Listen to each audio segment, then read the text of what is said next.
They're not your average everyday people. They are robots, so they're weird in the way they approach life. No matter what you do to me, Luther, your plans won't work. Wrap it up. Good luck with that. I'm Jolie from Regal. Let's talk Superman robots. Okay, yeah, let's talk Superman robots. One of my favorite things. We got so many voices doing those robots, but especially Alan Tudyk, who's amazing in the movie. What was the impetus in including the robots? Because I know that they're not part of like the main canon, right? No, they're in All-Star Superman. There's Superman has Superman robots, and he calls them Superman robots. Well, that's the thing. Which is, I think, hilarious. And so I wanted to put the Superman robots based on those robots in Frank Quitely's version, in Frank Quitely and Grant Morrison's All-Star Superman. Yeah, he calls them Superman robots, and there's like a lot of chatter on the internet right now, like, why call them Superman robots? Like, you like that? What is there any other thing that like they could be called even? Well, I don't know. They are Superman robots, so I don't know. I like it. Yeah, it's I like it because it's very it's like simple and it's obvious and it's like, oh yeah, of course he would just be like, they're my robots. Yeah, they're that's Superman. right. That's right. It's great. Just like you. No need to thank us, sir, as we will not appreciate it. We have no consciousness whatsoever. Merely automatons here to serve. What? Because there's like an emotional heart to them, even though they admit right away, like they can't feel like real people. They're lying. They're lying. Wait, say more about that. Yeah, they're lying. They say that they can't feel. You can come up with your own reasons as to why they're lying, but they definitely feel things.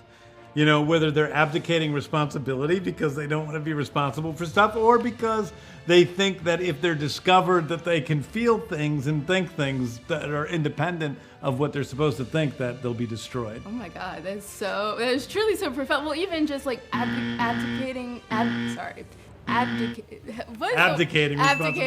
The responsibility. Wow. Even that, just like the responsibility of having emotions, that's like such an interesting statement. Yeah, that that's its own responsibility. Yeah, they're not your average everyday people. They are robots, so they're weird in the way they approach life.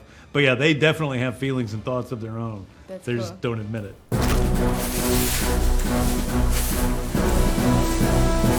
Let's talk Krypto. What was the not just the inspiration to include Krypto in this version, but also like what does having a dog as an important character like say about the rest of the piece? Well, I don't know. I like dogs, so anytime they're around, whether they're fictional or real, I'm happier, so it makes me happier.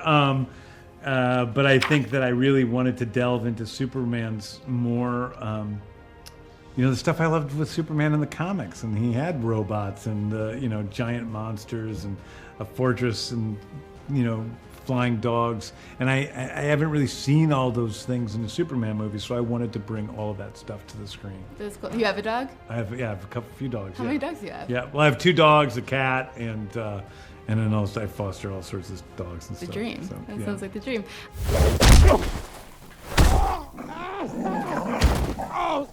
Another thing I wanted to ask about Krypto is, does he walk himself, or do you have to like take him on walks? I mean, you really shouldn't let him out. That's the problem, is that he keeps getting out and destroying things. And in the original script, he actually was just killing lots of abominable snowmen in the Antarctic. But we cut that part out. It was a little gross. Stop! No! Krypto! So I also want to talk about Mr. Terrific. That's one of the coolest characters in the whole thing, and I feel like people are going to just like love him.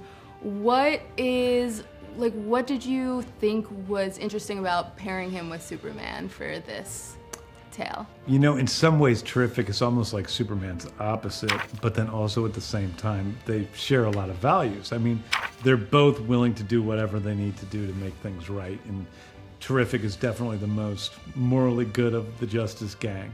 But at the same time, he's so logical, so humorless in certain ways, that it makes him funny, even though he's humorless. And it's a character we haven't seen very much in movies, but especially in any sort of comic book cinema. So it's fun to pair him up with Superman because they're just opposites. Is there anything that could make him laugh?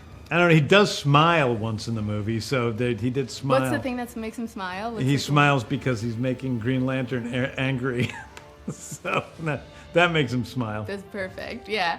And then another thing that, like, just in your movies in general plays an important role is music. And how do you think through when you're, coming up with these sequences? Do you start with music, like some cool music that you want to pair with a fight sequence? Like for me, the best moment in the whole movie for me is that sequence set to the Noah and the Whale song that I haven't heard since I was like a teenager. It was very awesome, and I think people are gonna just love it. So where does the vision come for that? I knew that in that fight sequence that they're fighting on, the Luthor Corp beach, and on the beachfront they all wear those Hawaiian shirts and they listen to like kind of beachy music, and so I just was looking for a beachy song to put the fight scene to, and the Noah and the Whale song worked especially good.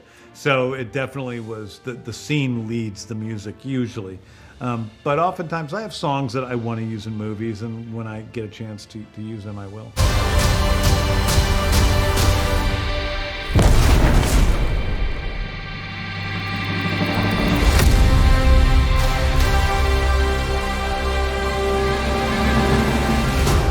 You have a dog?